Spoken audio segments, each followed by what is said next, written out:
Cathy Ruderman, a seed is planted. A seed is planted. Cathy Ruderman.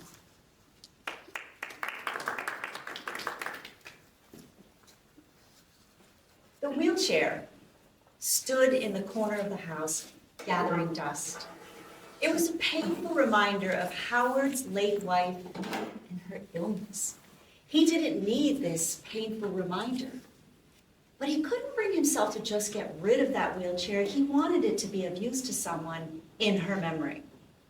Contest chair, fellow Toastmasters, and guests, this is the story of how one tiny seed of an idea and one wheelchair would begin a quiet ripple through the community and would even touch remote corners of the world.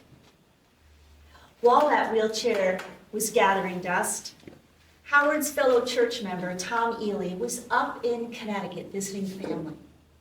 And at their church, they had a medical equipment ministry that piqued his interest. And he thought, I want to know more.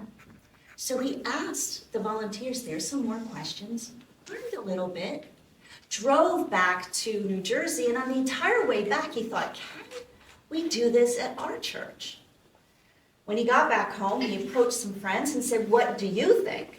And they all got in the car, drove up to Connecticut, and spent a lot of time with the volunteers, asking lots of questions, brought all that information back to the church, and approached the pastors and the elders there and said, can we do this here? Will you support us? And they said, yes. We'll give you a little bit of space in the old chapel out back. So the volunteers set to work. They created flyers and sprinkled them all around the towns. They were looking for donations of medical equipment to be given to them that they would in turn loan free out to anybody in the community, no matter their financial status. And they would be known as the Plaquemine Medical Equipment Ministry. On opening day, Howard saw that flyer and he brought the wheelchair right away to the volunteers. On opening day, it was the very first donation. And that same day, opening day, the very first phone call was for a wheelchair. And out it went right away. From that day on in 2010, the volunteers received all kinds of equipment. Walkers, crutches, canes, more wheelchairs, and even hospital beds. The list was endless. The volunteer team grew also.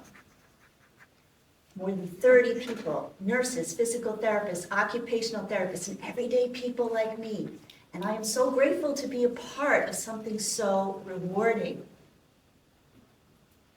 In the beginning, the volunteers received maybe 100 phone calls each year. But that would grow and grow over time to more than 100 phone calls every week, helping more than 4,000 people every year.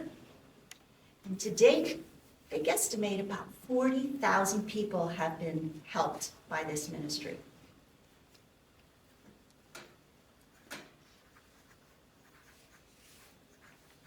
Oh man, I forgot what I was going to say.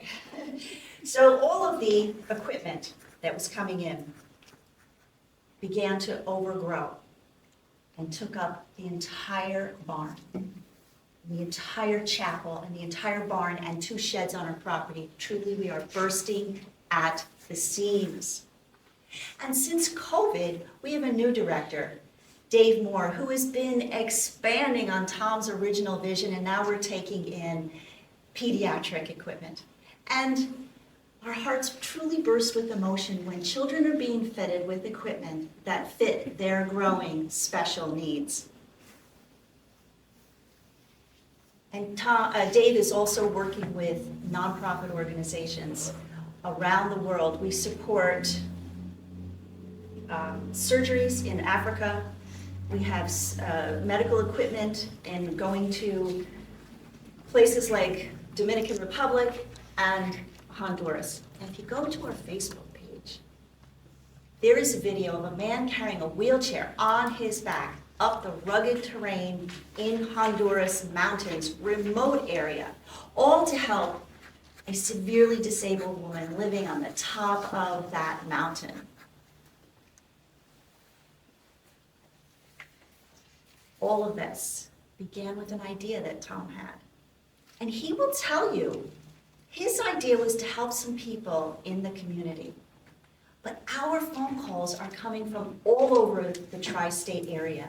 And like I said, they are reaching all far corners of the world. Tom will downplay his role in everything.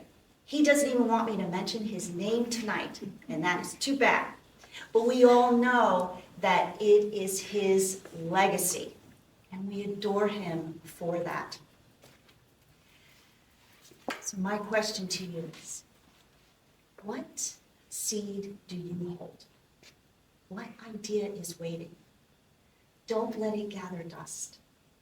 Research your idea, reach out, seek guidance and assistance. Plant your seed, nurture your seed, and watch it grow into something extraordinary. And